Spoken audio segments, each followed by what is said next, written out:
Hello and welcome to Crucible of Words for more dedicated legacy action. Today we are playing a Bomberman deck. This is not something I've played on the channel before, so I'll go over it with you now. Bomberman refers to the Auriok Salvagers combo.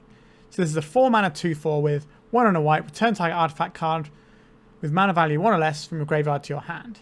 Now if you have a Lion's Eye Diamond here, you crack this for white, you return it, and then every time you do that, you're netting 1 mana, so you can make infinite mana, which is obviously easier in paper because you can shortcut it.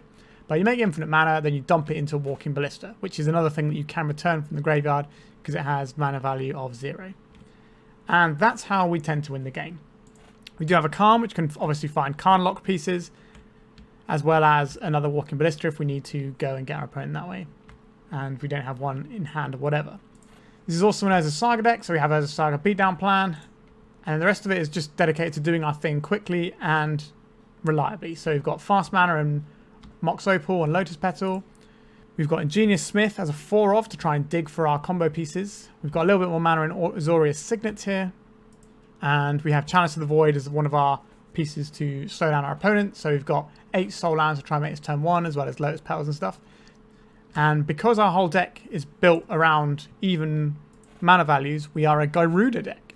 Gyruda is a companion. Your starting deck only has even mana value cards. And then when this enters the battlefield, each player mills 4 cards, then put a creature card with even mana value from among the milled cards onto the battlefield under your control. So this is something that can dig us 4 cards to try and find Auriok Salvagers. But wait, there's more. There is Boromir, Gondor's Hope. This is 2 white and a blue for a 3/4 legendary creature. When he enters the battlefield or attacks, look at the top 6 cards of your library. You may reveal a human or artifact card from among them and put it into your hand. Put the rest on the bottom of your library in any order. Now this guy is a human, and obviously this is an artifact. So it can find either half of your combo, and it's digging 6 cards. So this actually seems really great new tech.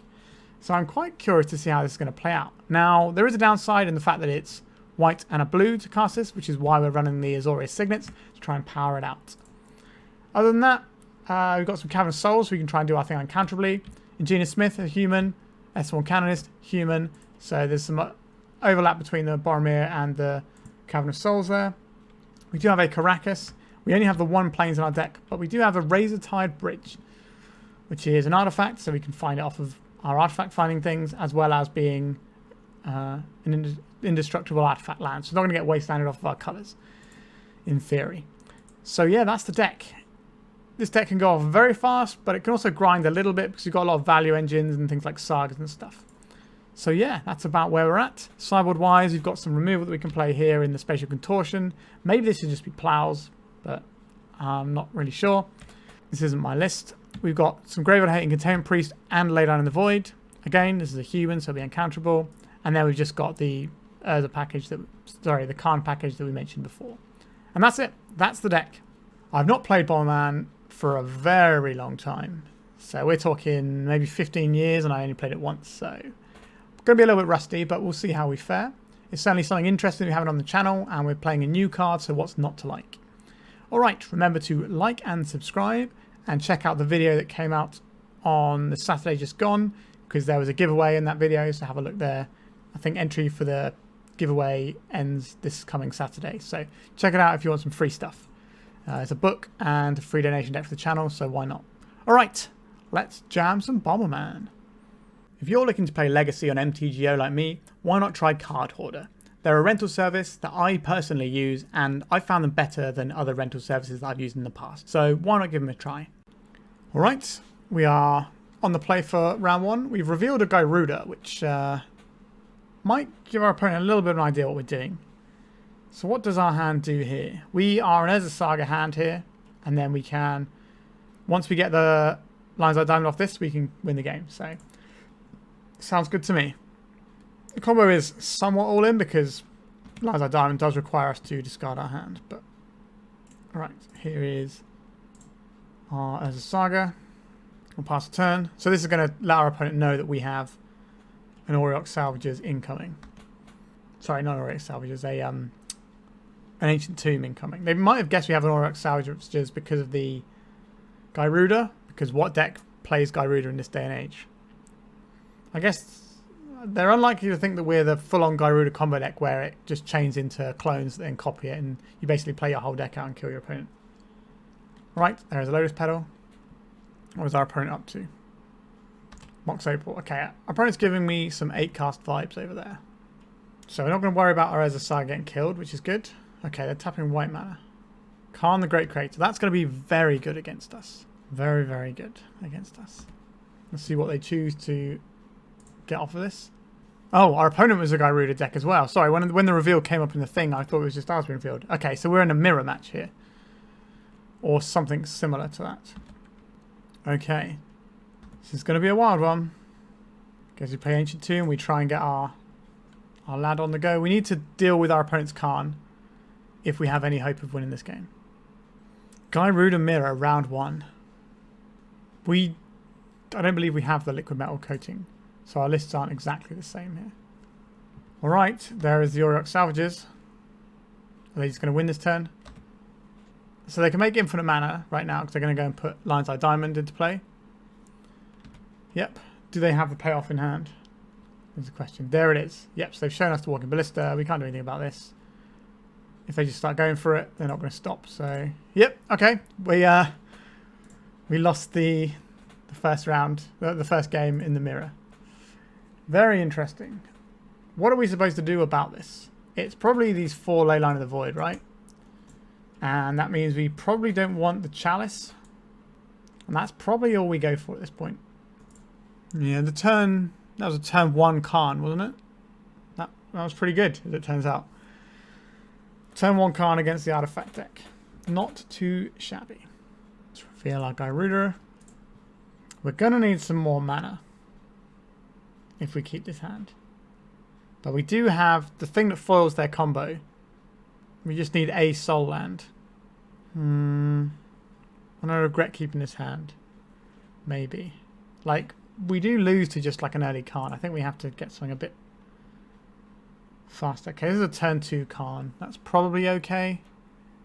I would have preferred one of these excess lands to be a Leyline of the Void, but 1, 2, 3. We can make 3 mana on turn 1 here, but that doesn't really get us anywhere, does it? I'll keep this. We have to decide what goes away here. There's some genuine considerations here. I think we throw the Den away, even though that can give us more mana on the next turn. It's just not very good into an opposing Karn. So we're just going to lead out on an Ancient Tomb here, I think. And then next turn we can play Karn, and hopefully that'll be good. And we can have a lovely time. Patchwork Automaton. Okay, so they've got like a beatdown plan in their deck as well. It's interesting. Ingenious Smith. I think I'm down to play this Ingenious Smith, actually. We don't just want to play the Karn out and let it die. We kind of need to get it there doing stuff. Walking Ballista is certainly one of the pieces I'm interested in having right now. Alright. And then we will play a Lotus Petal, because that'll pump our Ingenious Smith here. We only get 1 pump a turn, so we'll pass a turn here. And then what we can do now is we can take some damage, but then next time we've got the Ingenious Smith to block with, which should hopefully yield some joy for us. Alright, a Lion's Eye Diamond. Are we going to die this turn?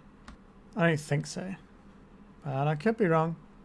So if we die this turn, playing out the Karn would have made a difference. I can't say I have a lot of reps with or against the Bomberman deck. I think when the 1 or 2 times I might have played Bomberman years and years ago, Walking Ballista didn't exist. So you're winning with Looping Pyrite Spellbomb. How times change. Okay, our opponent's on a red build. Interesting. Goblin Engineer. Alright. That's an interesting one. Yeah, they're on quite a different build to us here. Agatha's Soul Cauldron. Yeah, they got some cool stuff going on. Alright. They didn't want to trade their guy off. Understandable. Can we draw... Okay, we couldn't draw anything too exciting here. So I think we are going to play Karn here. We can get a Lattice next turn if we want to. And we'll get rid of this Lion's Eye Diamond right now. And we'll play out this Mox, because that will pump our Ingenious Smith.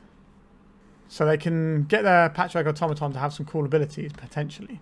But Actually, no, they need to exile something first with Soul Cauldron, right? Yeah. So it has to exile a card, and then all the creatures have got the things. So if we get another turn, we can Lattice lock our opponent. And as long as we can keep our Karn alive, we should be alright. We can play a Lattice and a 1/1 Walking Ballista for extra measure if we need to. And then hopefully just keep plussing the Ballista where necessary. Okay, so I have a Mox Opal. This will pump their guy, but it won't tap for any mana because of our Karn. Karn Mirror is such a miserable thing, to be honest. Alright, are they going to have a Karn now? No, they're going to have a Walking Ballista for 2. This cannot activate to ping right now, though. But they're making it so that if we block here... so what is more important? If we keep our Karn alive, we can just keep plussing it. Sure. I'm actually going to not go for a Lattice lock here, because that's not really going to get us anywhere. And if they play their own Karn, that's going to go badly for us in the meantime, because they might be able to kill our Karn. So we're just going to use this to keep smashing our opponent's things. Right, let's get rid of this Mox. So we have 1, 2, 3, 4, 5. They're going to bring in the Soul Cauldron. Sure. So 1, 2, 3, 4, 5, 6. If we play this one out, tap this for 2. So we have 1, 2, 3, 4, 5, 6, 7, 8. If we play this, what difference does that make? So we play this out and we have 2, 4, 5, 6, 7, 8. So it's no difference either way, and it removes one of our counts, one of our turns we get to do this. So we're just going to cast the biggest Ballista we can cast. 2, 4. Alright, so we have a 4/4 Ballista here. And this pumps our guy.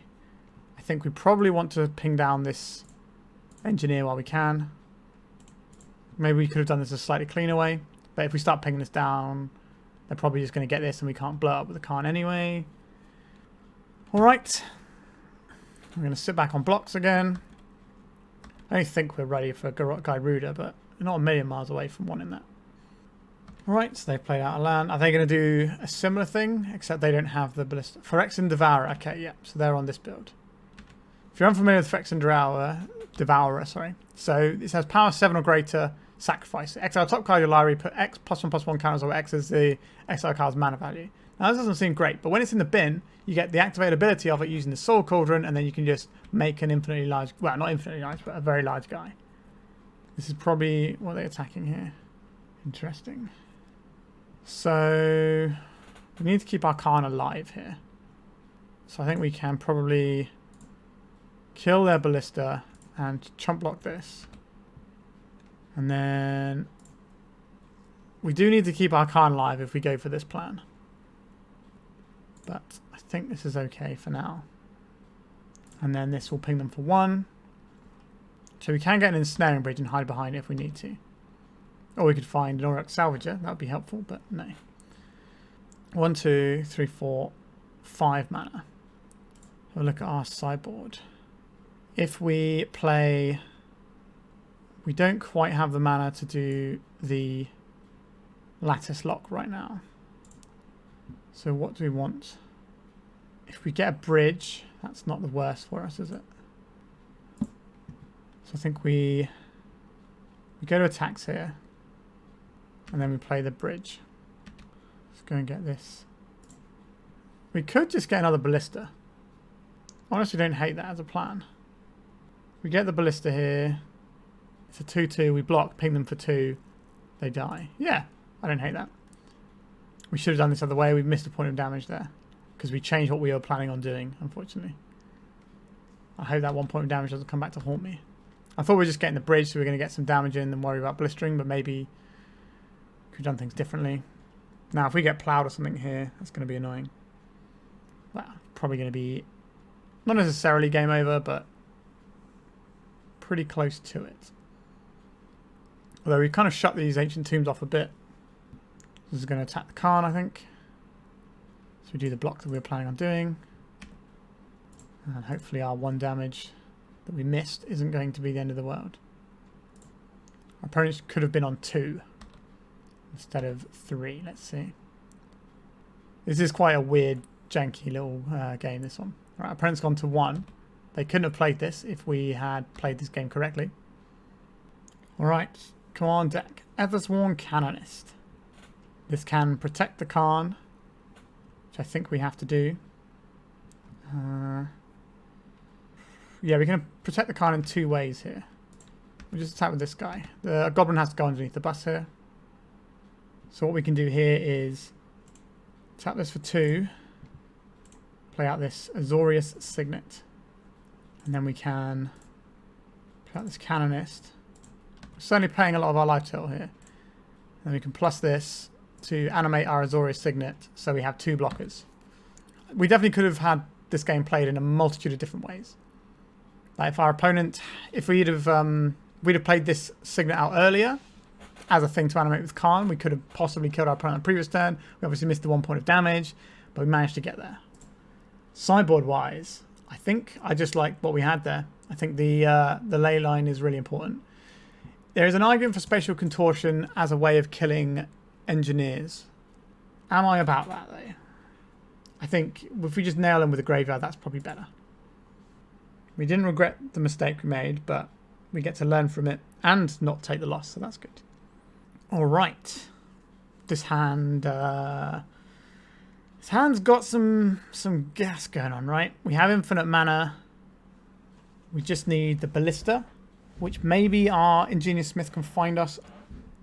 Yeah, this hand seems pretty good, but am I worried that we're just going to lose the game super early? So what does this hand actually look like in practice? We go turn 1. What? I guess we're not playing anything turn 1 unless we play out the Ingenious Smith using a Lotus Petal. And then we play the Lion's Eye Diamond to pump it.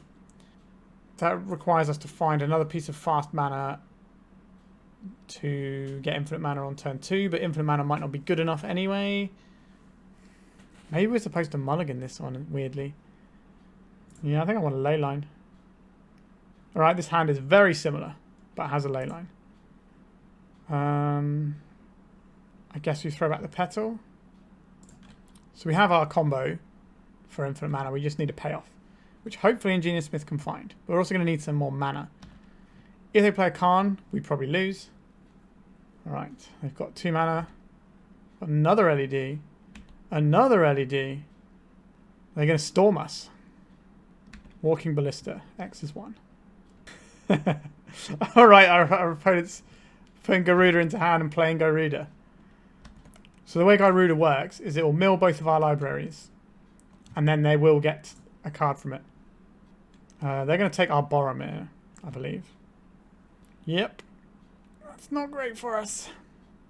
That was quite the turn 1. Triple Black Lotus will certainly do that though. Agatha's Soul Cauldron. So this isn't going to be the most useful for them. But they have just put in 6, 7, 9, 10 power on turn 1. We're going to need some help. Not sure we're going to be able to get it done here. I guess next turn we can play a chump blocker, but they can ping it down, so maybe not. Yep, turn the boys sideways. Yep, there's a Soul Cauldron. Was it exile target card from a graveyard? Oh, okay, so they can exile our Walking Ballista there. It's not just their own graveyard. Oh, we're getting beaten by our own cards here. Very awkward. Great Furnace.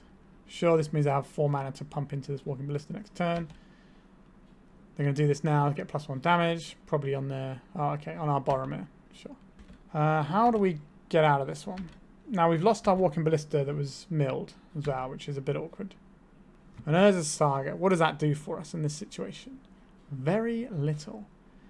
So we play this 1/1 guy out. They ping it down. They bash us for 6, 7, 8, 9, 10, and we're dead.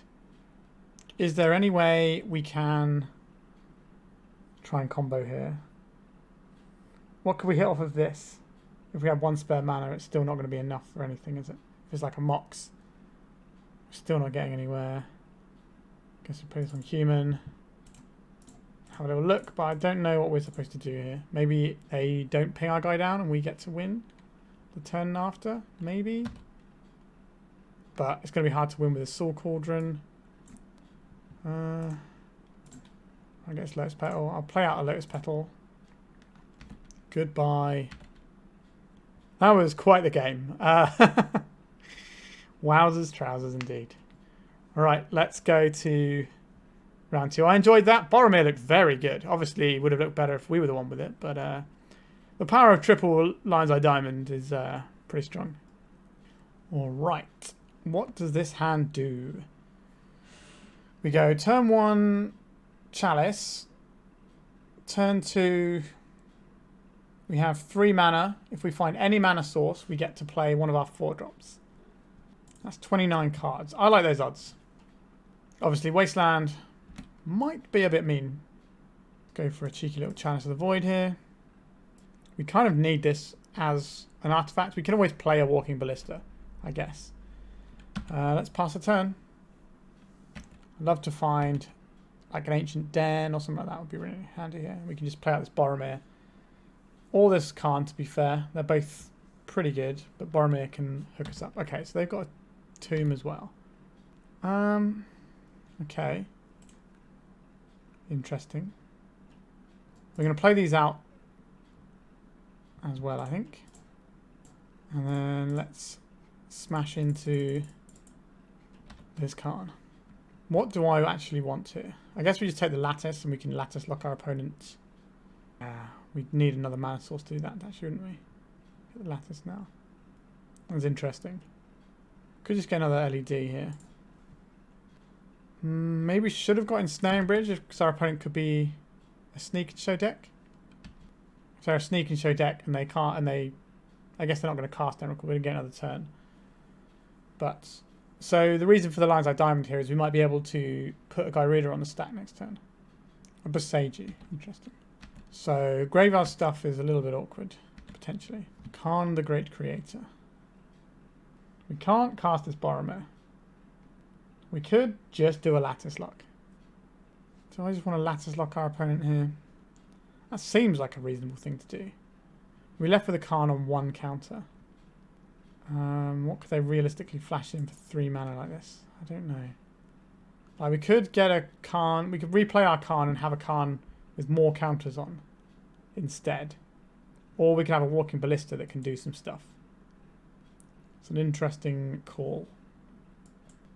Or we could save one of our Lion's Eye Diamonds. Alright, let's try this then. Let's go for a Lattice lock. Alright, they lose the Lattice lock. We have seen Boseiju and Ancient Tomb. That makes me think we're playing against a lands variant, which means something like Leyline in the Void is probably going to be useful here. I'm not sure how useful our Chalice of the Voids are. They might be able to stop something like a crop rotation. Is that good enough? Do we want to hedge on that or not? Maybe we could do the really ugly 2-2 split. Well, we've got all the things we want on our deck, but we never draw them right. Is that where I want to be? How useful is Canonist in a matchup like this? Not very, to be honest. So maybe we'll bring in this and have 3 Chalice. I'm assuming our opponent is lands because I'm trying to think what decks would run Ancient Tomb and Boseiju. Okay. This hand is pretty close to just going off, isn't it? So this is a turn 3 kill. Turn 1 Saga, turn 2 crank out Saga token, turn 3 tap for mana, Saga gets a petal. That's enough to start the chain. So yeah, let's go. Now if our opponent's playing lands, Wasteland is the thing we might have to worry about. Okay, maybe they're not playing lands. Maybe, oh dear, what is this? The One Ring. Oh, is this that deck that I played against the other day? It's just like all the good cards in the same deck. We have the Lotus Petal, so we have the kill on turn 2 now. Are we supposed to do anything differently because of it? I don't know. Let's play our little Ballista. We've got another one in hand. So next time we play this, play the Salvagers, and then we go off. Yep, you can draw some cards with the One Ring. A basic forest, okay. I'm not expecting counter spells here. This is a potential Force of Vigor target while this triggers on the stack. But we can actually beat that, so...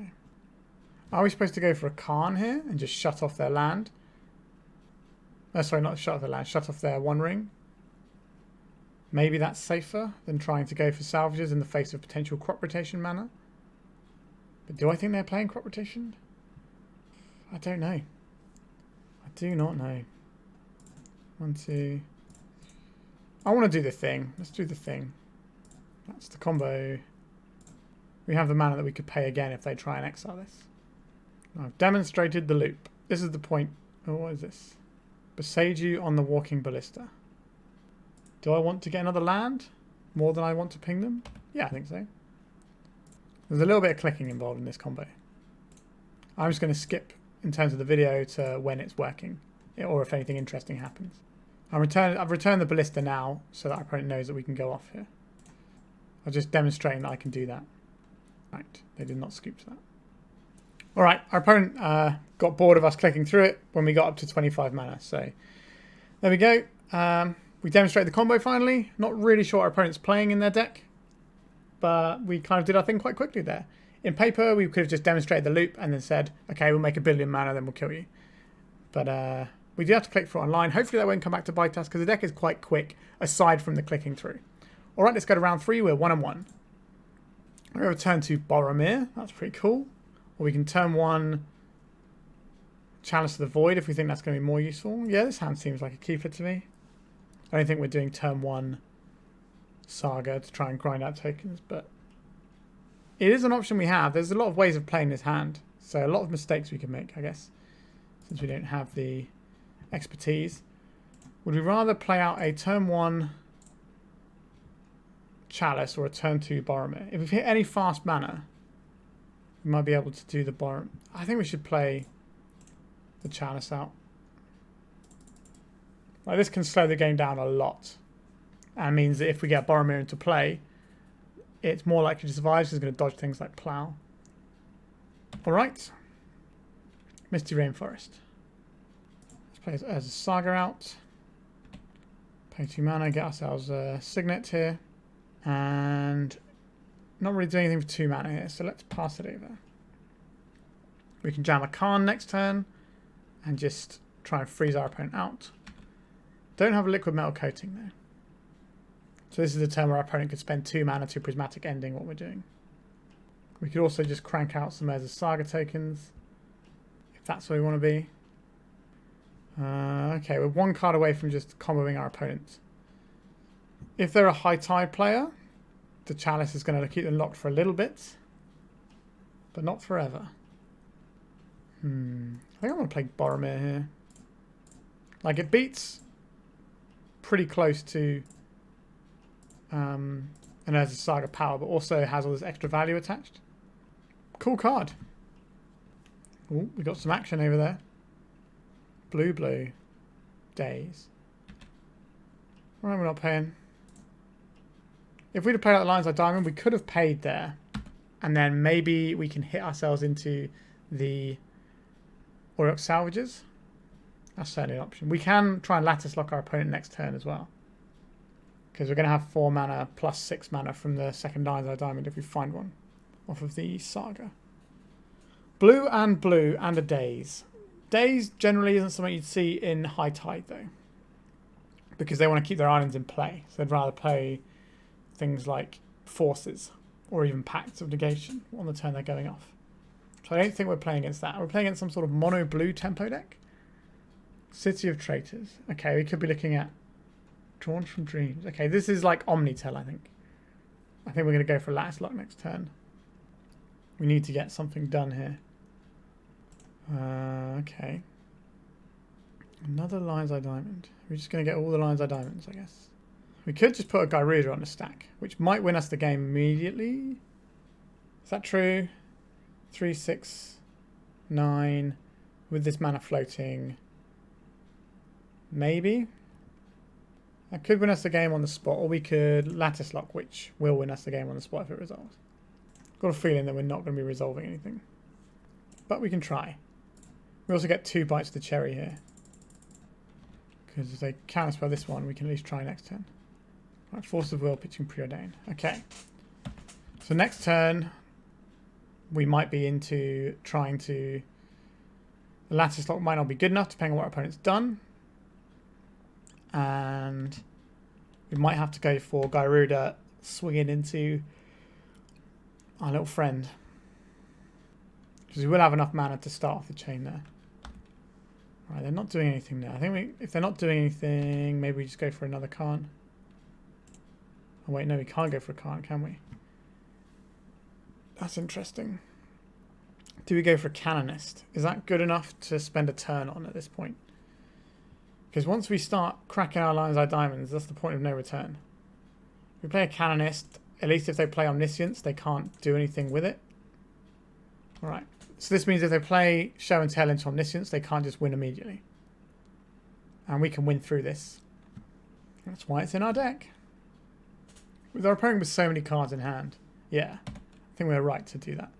Next turn is either, if we draw a land, we can try Lattice Lock. If not, we have to go for a big swing on the Gyruda to hit the Auriok Salvagers and see if we can win the game. Intuition, we're probably dead now then. We just weren't going to get through this wall of triple counter spells, I suppose. I guess I'll let you have a Show and Tell. It was a tough choice, but there we go. Alright.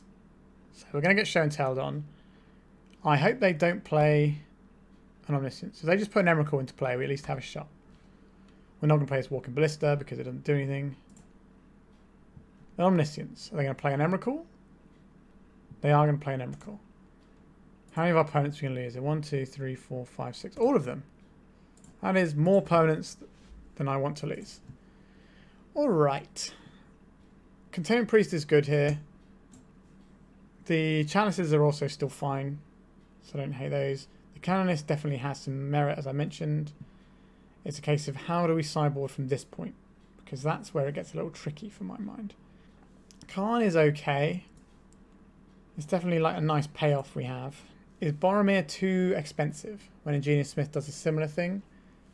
Maybe that's where we're trimming, like 2 Boromirs. And maybe we trim a Smith. That would make us a little bit less likely to hit with some of our things. But I think that's probably better overall. This is a deck that can definitely race us. They can make turn 1 kills, potentially, with Omniscience, Emrakul on turn 1 off of Lotus Petal and stuff. Gyruda. Okay. What does our hand do here? We can turn 1 Chalice. We can turn 1 Chalice and Canonist. Okay. That's a pretty wild start. And then we can start just pumping out Urza Saga tokens. We could play a turn 1 Chalice and then a turn 2 start pumping out our tokens, but I think turn 1 Chalice for 1. Shut down all their cantrips. We can play this out. Play this out. Play this out. So this is white, white. Alright, we've got a clock, albeit not a great one, but we've got some disruption to back it up with. And we've got an Urza Saga that can start doing some stuff. By the time the Urza Saga pops, we should have enough mana to spin a Gyruda as well. Alright, they didn't turn 1 us, that's step 1. Let's play out a Saga. Let's get bashing. Right, let's pass it over. We could see something like an island cycle here. Right, we're just going to get Show and Tell right away. No, we are not. We can't make any tokens this turn. We have to wait till next turn for this to tick down or up. Let's play an artifact. Let's go attacks. They could play a Hull Breacher here, but I don't recall seeing Hull Breachers in these sorts of lists. They can Intuition and then bounce us next turn. Alright, here's Intuition. I think we're just not fast enough here. Maybe we'll see if our lock pieces do anything, but got a feeling they won't. Uh-oh. So they have an Emrakul in hand. So if they Show and Tell, they don't get to cast the Emrakul straight away. So there is that going for us at least. So we have 1, 2, 3, 4, 5, 6, 7 mana. 8, 9, 10 is enough to try and spin the wheel. So I think we put in our... I think it's our planes here. Alright, they're just putting in an Emrakul and saying, can you beat that? Alright, that's not so bad. Maybe. Like, it's not so good either, but... Let's pay some life to make a guy. Auriok Salvagers, you say? How do we get from here to... I guess we can spin up a Gyruda here. Right? We go and get ourselves a Lion's Eye Diamond. And we play this one out. We cast this. Oh wait, we can't cast the Gyruda because of our own Ethersworn Canonist. Huh. That's interesting. Is there another way we can do this? 1, 2, 3, 4. I guess our opponent's more likely to block our Canonist now. If we just send both of our guys in, make it look like just a desperation attack, maybe they'll block the Canonist. Alright, they've decided to not block the Canonist. That's an awkward one. If we play this out and start doing our combo, we don't go anywhere. 1, 2, 3, 4, 5, 6, 7, 8, 9. However, if we're going to need one more mana. So that one mana that we lost there might be too much. So we can make a load of mana, but we can't put a Gyruda on the stack. We can take a hit for 15 and lose 6 permanents. That might be okay, weirdly. Obviously, we just sacrificed permanent. We really should have thought about this before attacking. So we do this. Then how many? We lose 6 permanent. Isn't that 6, right? 6. So this is 1 permanent, 2, 3. So basically, we'd be left with Auriok Salvagers and Lion's Eye Diamond. We could start going for our combo now and put the Gyruda in our hand, so at least it's there. But then, no, because we need the mana for when we're doing it. All right, let's see if our opponent kills us this turn. We're going to go down to 1 life and not very many permanents, but we'll have infinite mana and a Gyruda trigger. If the Gyruda trigger mills over a Walking Ballista, we can win. Obviously, our opponent can play other spells and things. Annihilator 6, you say? Right, goodbye Mox Opal. Goodbye Ancient Tombs. 1, 2, 5, 6. Do we keep the Canonist or the Chalice is the next question. Canonist or Chalice? Is the Canonist going to lock our own problems? I don't think so, because we cast the Gyruda once. It puts a thing and it has to be the right thing or it's GG's, right? Alright. On a wing and a prayer, here we go. Okay, our opponent's got a spell. What is it? If it's a meltdown or something like that, that's fine. Alright. Drawn from Dreams. Okay, so they're looking for a counter spell here. Did they find one? Can we win the game with Gyruda? All these questions and more. Right, so we get this Mox Opal at least. That's a white. Let's crack this. Let's pop our Gyruda out to make this slightly easier. We have to go through a few iterations of this to get our mana going.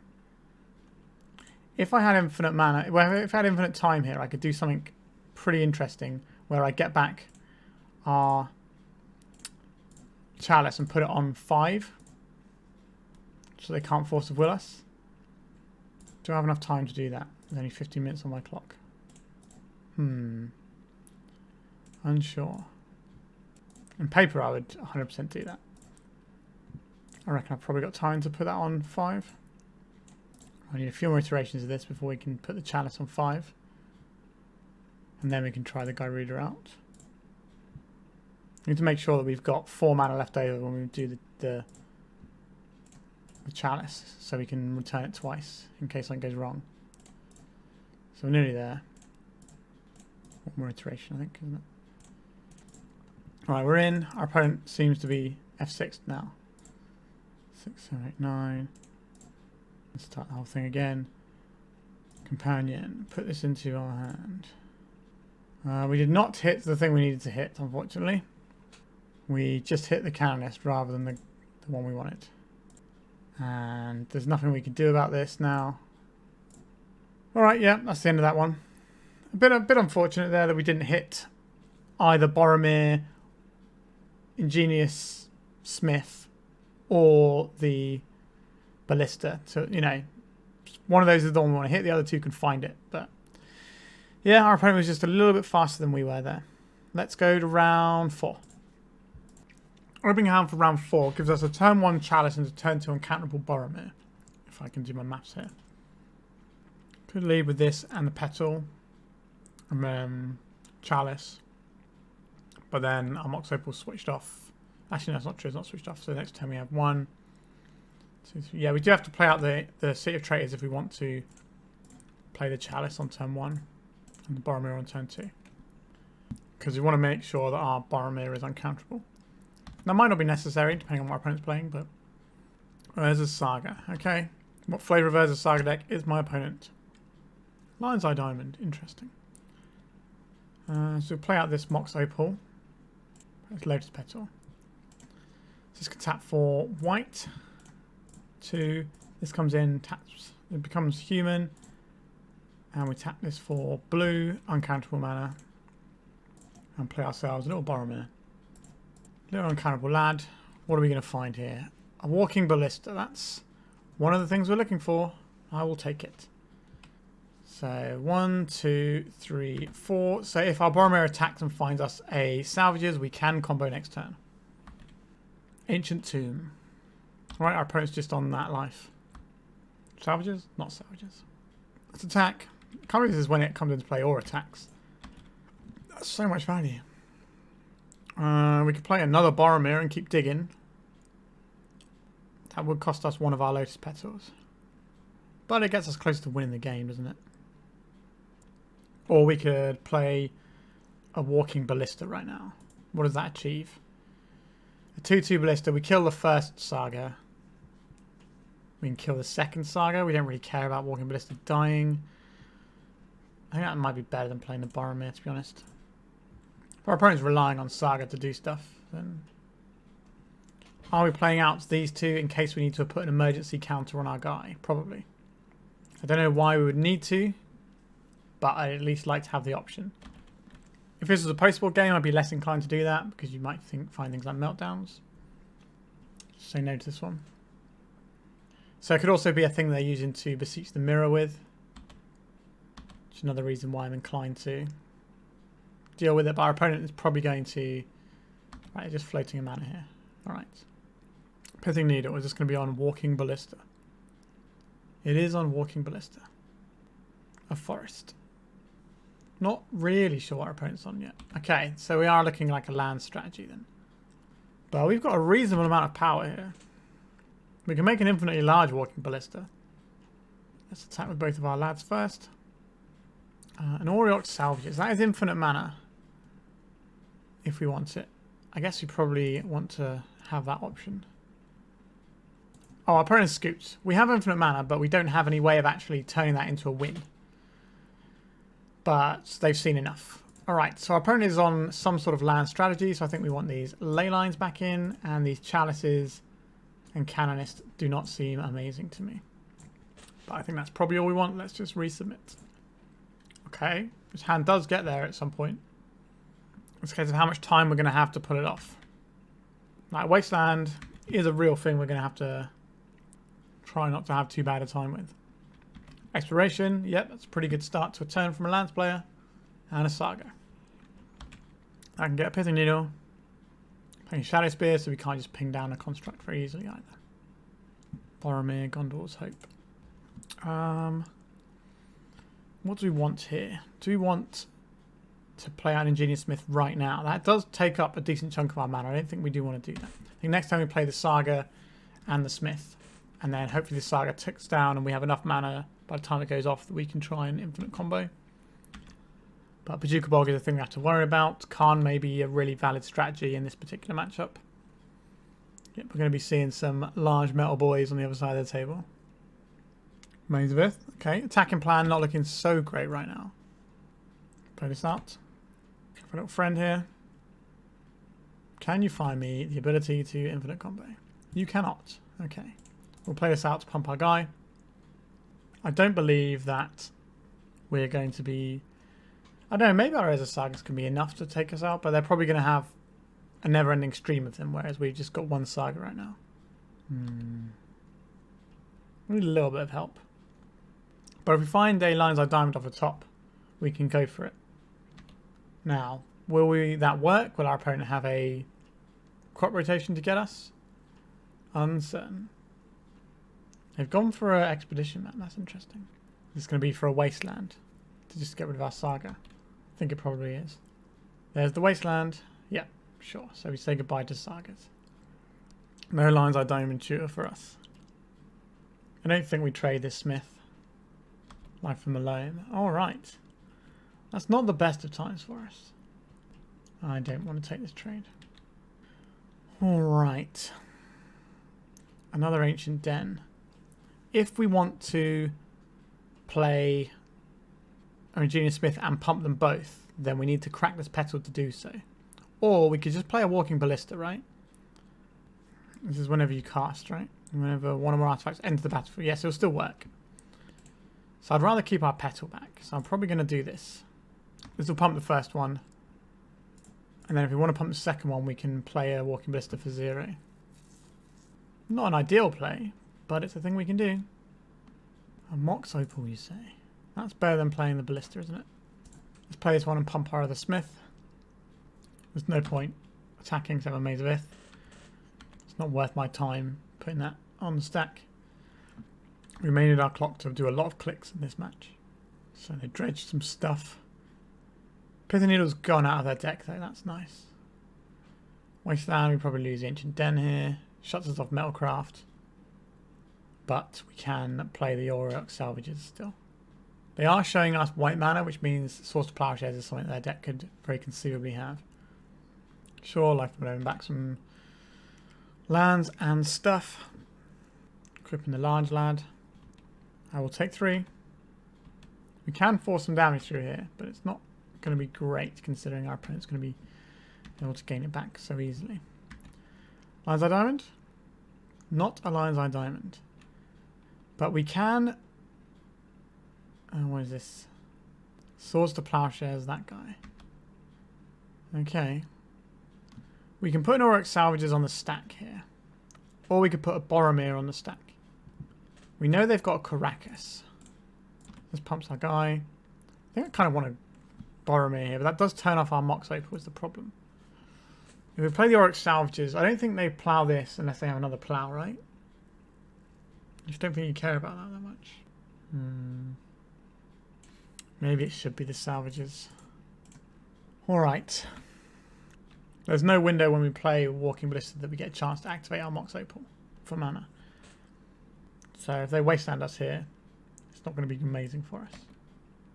Yep.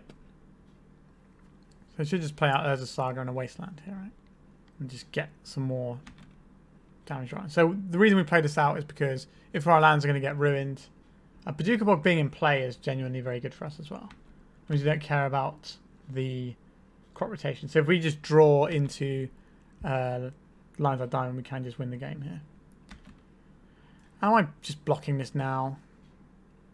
No, I think we take 3. We could block with the Auriok Salvagers, but I don't want anything weird to happen. Another Auriok Salvagers. That's not really the one we wanted. I think I will cast this where X is 0. Just to pump our Ingenious Smith. Just trying to find a lonely Lion's Eye Diamond. There's 3 in the deck. We don't have much agency in this game now. A Ghost Quarter.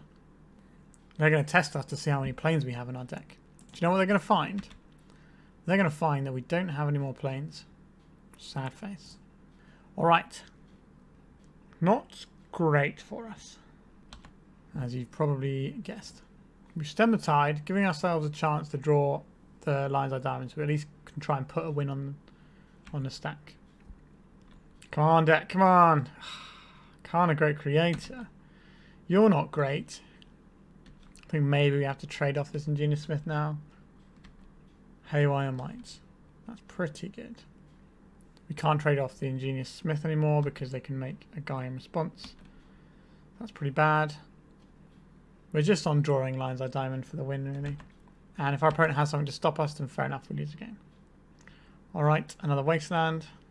So they now know that all of their Wastelands will be able to hit all of the lands we play. Because we only had the 1 planes and they Ghost Quartered that. And they know that we didn't find any land off of it. If they got something like a plough, then we're probably dead. Chalice of the Void. Does that do anything here?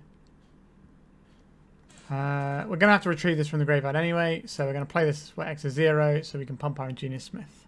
Maybe we're supposed to do that last turn. This means we can soak up a bit more damage. Not feeling like we're going to be going anywhere really, but we can soak up a little bit more damage from the Trampler if we want to. We're just trying to draw the Lion's Eye Diamond. Yep, they're always going to have Sagas popping off now. So not that we have many turns left in this game. So this blocks here. We need to get blocks. So we block on the 1/1. This has to block the 6/6, otherwise we die. We have 1 turn to draw Lion's Eye Diamond. We're taking out our Mox. That doesn't really matter here. Alright, 1 more turn to draw the Lion's Eye Diamond. Pretty sure our opponent's hand is just lands at this point. Life from the Loam. Yep, have some more lands. Enjoy them. Treasure them. Come on, deck. The last possible moment. Help us out. Cavern of Souls. That's not the one. Alright, we did not get there. Let's go to game 3. I don't think we want to do anything differently sideboard-wise. I think what we've done is fine here. We probably want to try and keep a hand that does something really explosive on turn 1.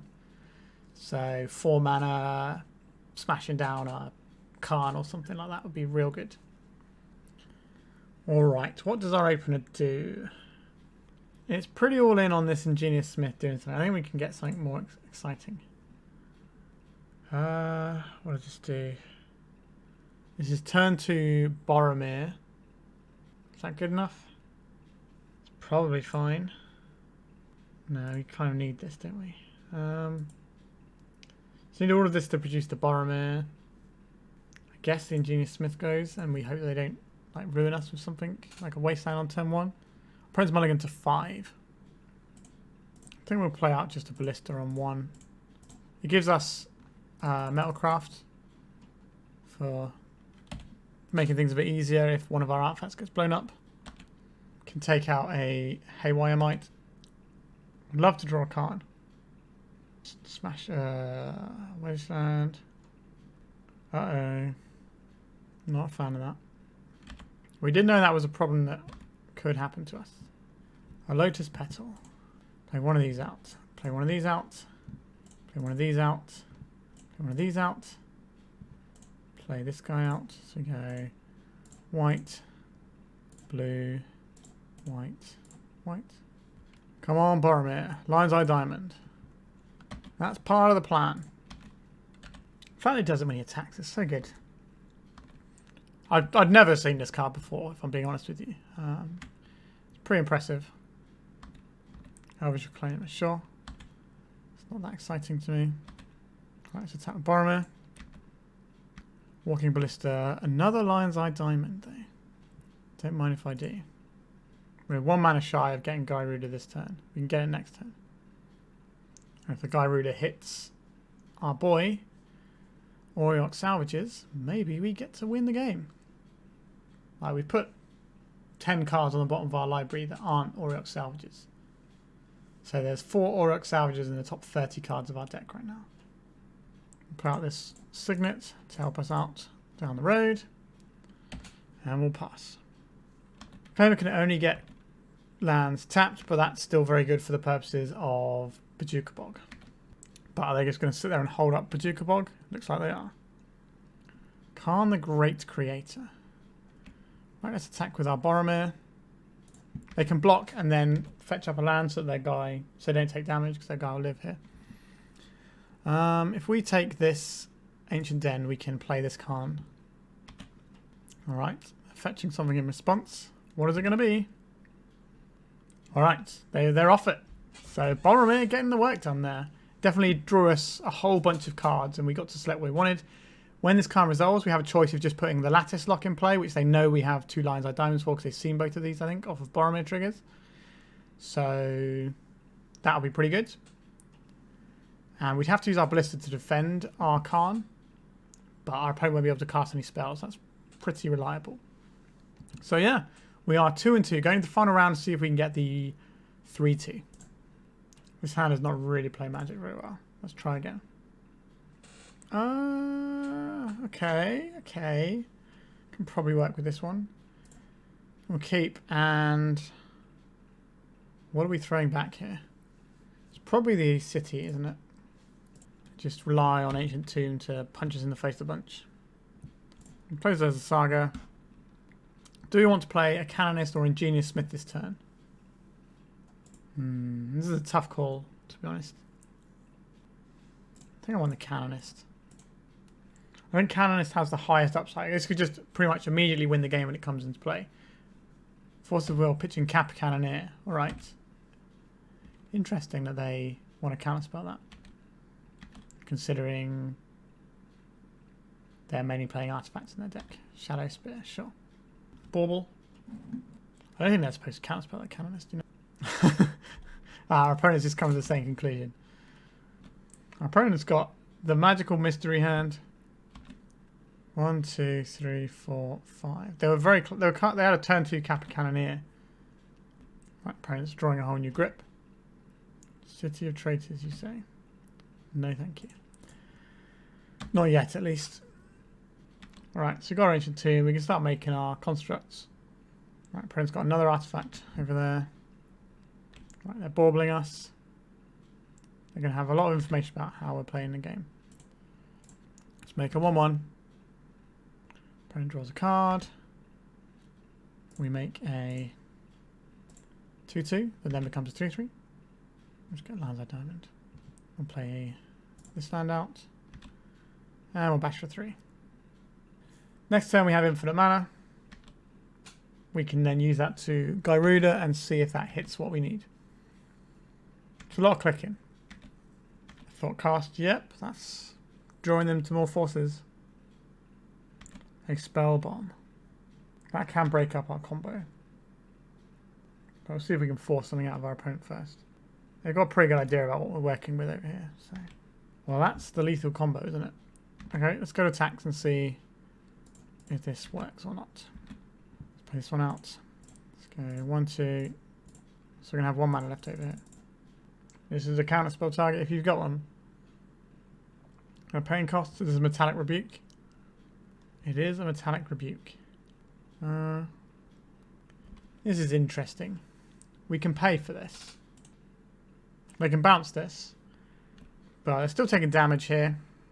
If they don't bounce it, we just get to return our Lion's Eye Diamond and start going. I think our opponent forcing that Canonist on turn 1 has helped us out quite a lot.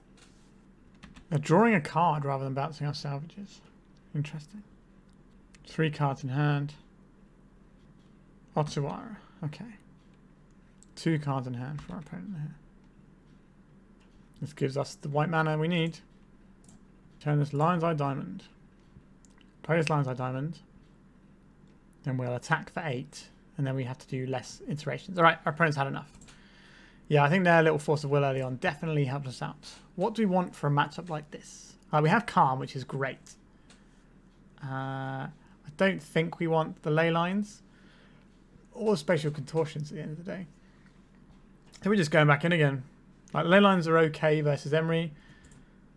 What are we going to do with Chalice? We don't want to put Chalice on 0. That feels like a disaster. They haven't shown us...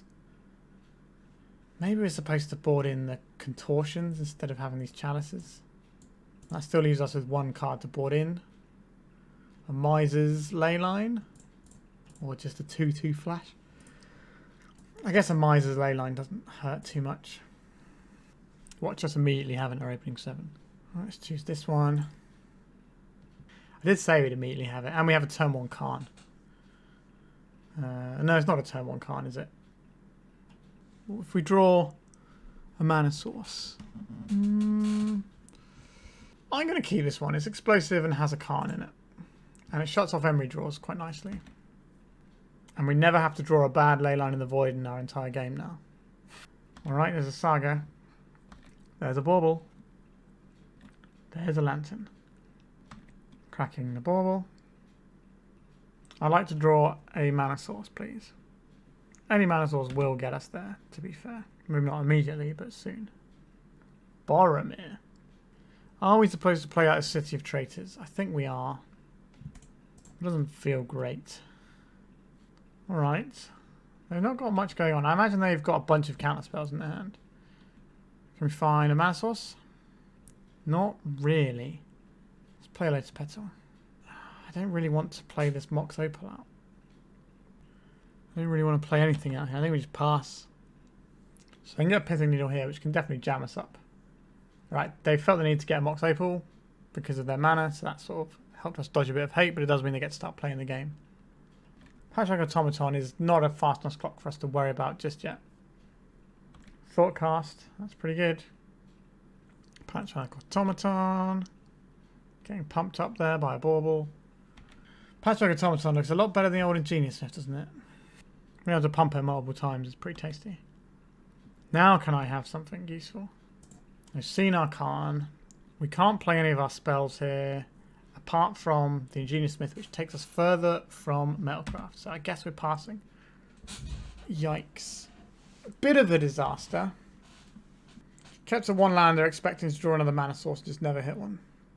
Bit awkward. I think we got 28 mana sources in our deck. Alright, they've got another Mox here with some mana floating. 1, 2, 3, 4, 5. So they could be playing a Kappa Cannoneer here. Yep, that's what's happening. This will end the game very quickly. Yep, it sees itself enter as well, so it's going to be a 5-5. So we're going to take at least 4 damage this turn. Yep, 4 damage. Next turn we're probably going to take 10, 11 damage, something like that. So we do need to get something off the ground here. Oh, Jesus. Oh, fine. Let's just throw it all away. I don't think we're going to do very well this game. A Lotus Petal. Okay, that kind of replaced itself, so it's not the end of the world. Play another one. Go on then. Let's just play another one. Maybe it'll replace itself again. A Lion's Eye Diamond. I will take that. That is good Metalcraft fuel. We can play it now and pump our Ingenious Smith. I like that. We have the Mox Opal for next turn to pump anyway. We have 2 2/2s. A Lotus Petal would give us the ability to try and win the game. Is that true? Yeah, because we can Gyruda. Oh, well, they've given us a chance to block this Kappa Cannoneer one time. Okay. I'll soak up 5 damage if you give me the option. Not often you get to block that guy. I think that means our opponent's hand is just non-stop counter spells there. A Karakas. That doesn't really do anything for us here, does it? Nope, I guess we pass the turn. I don't believe we're going to win this game. We have bricked for many turns. Yep, okay. They don't need many artifacts to win the game here. Alright. I'm going to take a light bashing here. Nope. This is not going to cut the mustard for us, is it? Okay, do you want this Leyline on the play? It's probably still fine. It's probably still better than Lattice. We can't just like dump our zeros and then play the Chalice either because... Sorry, Chalice, not Lattice. We can't just dump our zeros and play Chalice because we need to be able to play zeros to win the game. So I think we're just going to resubmit with our 1 Miser's Leyline. There will no doubt be in our opener again as fate often dictates. So what does this hand do? Nothing. It's bargain. What does this hand do? 1 mana, 2 mana, 3 mana. This is a turn 2 Karn. We get rid of Spatial Contortion. Yep, so this is a turn 2 Karn into Urza Saga stuff. If we can resolve the Karn, I'll be happy. Patchwork Automaton, alright. Okay, they're playing out another artifact. That's 1 less card that could be a Force of Will in their hand. Thoughtcast, okay, that's 2 more cards that could be Force of Wills in their hand. But they're cracking this bauble, which suggests to me that they are looking for a blue card or a Force of Will. But Spatial Contortion. I don't think we try and nail this automaton, do we? We have to give up our Lotus Petal, but does that matter? This is Ward 2, isn't it? I think if we get the chance, maybe we should be doing this. We should be killing this, because next turn... Oh, actually, next time we lose Metalcraft, don't we? Alright, Karn. Let's see if you can do it for us. Force of Negation, pitch and Kappa. Okay. So next turn we start activating our Urza Saga. And that can give us some chump blocks as well as more Metalcraft. Okay, it doesn't give us chump blocks. Why did I speak? Yep. So we're going to kind of... Well, our Spatial Contortion was probably not resolving anyway, I guess. I guess we could have done in our opponent's upkeep to dodge Force of Negation. But we kind of wanted to get that out to make our Karn. I don't know. We shall see. City of Traitors. I think it's more important just to get this cavern down right now. It's not going to be the largest construct you've ever seen. But 2 of them will be able to double block, potentially. Maybe we can put a Gyruda on the stack soon. Although their hand didn't have any counter spells, any artifacts. An Emery. Okay. That's going to eat a Spatial Contortion in the very near future. Let's make a lad. Over to us. Let's make another lad. Let's go and fetch ourselves a Lion's Eye Diamond. Let's play this one out. Let's kill this now. And I think we're just going to pass and hold up some big beefcakes. 1, 2, 3, 4, 5. So if we draw another mana, we can deploy a Gyruda. It's going to be a Dismember. It is. So now we have a 4/4. So if they don't play any artifacts, I will take that trade. I suspect they might play an artifact. There's an artifact. Oh. Okay. Guess we're taking 5. I guess we're taking more than 5. Otawara. Okay, we're definitely taking 5. So our opponent's got no cards in hand here. They will be drawing 1 off of a bauble, I believe. But that's it. So we might have another turn after this as well. We'll see. An Ingenious Smith. Alright, so this is white, colourless. Uncountable Ingenious Smith, please. What are you going to find us? Nothing. Ugh. Had some pretty miserable experiences with Ingenious Smith over the years. And there's one of them right there. Okay, that pumps our guy. We have 2 chump blockers.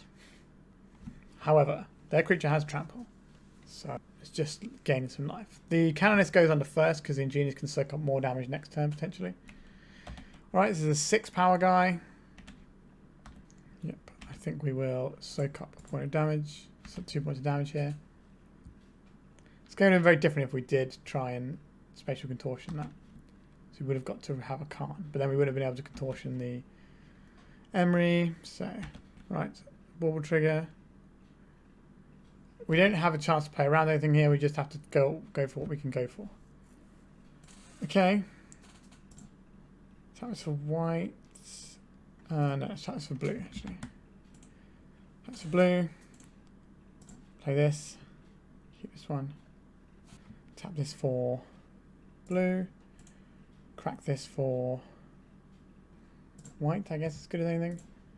Put this into our hand using colourless mana and white mana. Cast this guy. That's Gyruda. So they happen to have Force of Will and blue card they drew off their ball. They do! That is the end of that chapter. We block here and we're dead. Yep. GG's. I think that's the last... Yep, that's the end of the match. We finish with a 2-3. Not amazing. But let's talk about the deck. So, I liked quite a lot about this deck, actually. It felt like we were doing something that was powerful and we had good alternative plans. So we could support an Urza Saga plan better than some decks I've played. And the Karn package was pretty good. What did just happen quite often, though, is a little bit of attack on our mana base could jam us up quite a lot. And individual counter spells hitting certain pieces could really jam us up. We're a bit of a fragile house of cards in that respect.